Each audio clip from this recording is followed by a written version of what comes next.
system on Tuesday by shooting down a simulated target over the Pacific. Washington says it's the first ever time an intermediate-range ballistic missile has been successfully hit, the type similar to those apparently being developed by North Korea.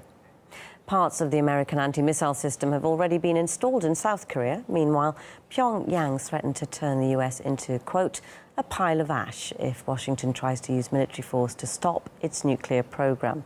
Although the US drill was planned months ago, it's being seen as a response to North Korea's latest missile test earlier this month. After that test, President Trump expressed his dissatisfaction with China for not putting on more pressure on North Korea. RT's Emily Sue looks at how Washington's trying to lean on regional powers.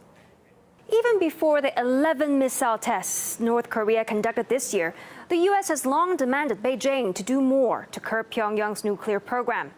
This rhetoric even got a term of its own, the China responsibility theory, which angered Beijing. China is neither a focal point of contradictions over the issue nor a driving force behind the current escalation of tensions on the peninsula. If China is striving to put out the fire while the others are fueling the flame, how can China's efforts achieve expected outcomes? How can the tension be eased?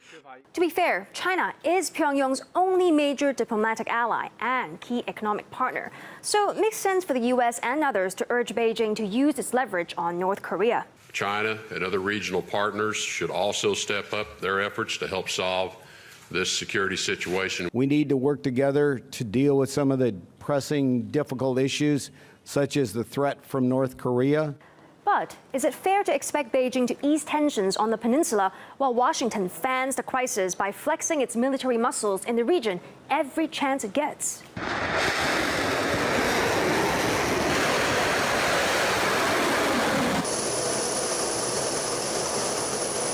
On top of that, we are talking about Trump and Kim Jong-un, two politicians who have little to agree on, except maybe their desire for attention. We are going to beat these aliens because we have got the best military.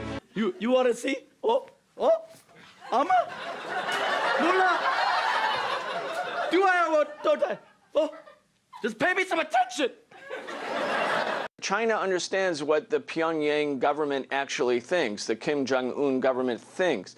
They believe that nuclear weapons are absolutely essential for their own security. The U.S. government carries out war exercises simulating the destruction of North Korea twice a year. They just did a nuclear bomb dropping drill. The Chinese never had the ability to tell North Korea what to do. Donald Trump either did not understand this, in other words, a failure on his part to actually understand the relationship, or he was just trying to do arm twisting against China. But we can see now from China's statement that they have run out of patience, that they consider it to be an abrogation of U.S. responsibility to find a way to come to a solution in the Korean crisis. Bear in mind that North Korea also said it's willing to return to the negotiating table if the U.S. is willing to meet the hermit state halfway, namely to stop large-scale joint military exercises with South Korea.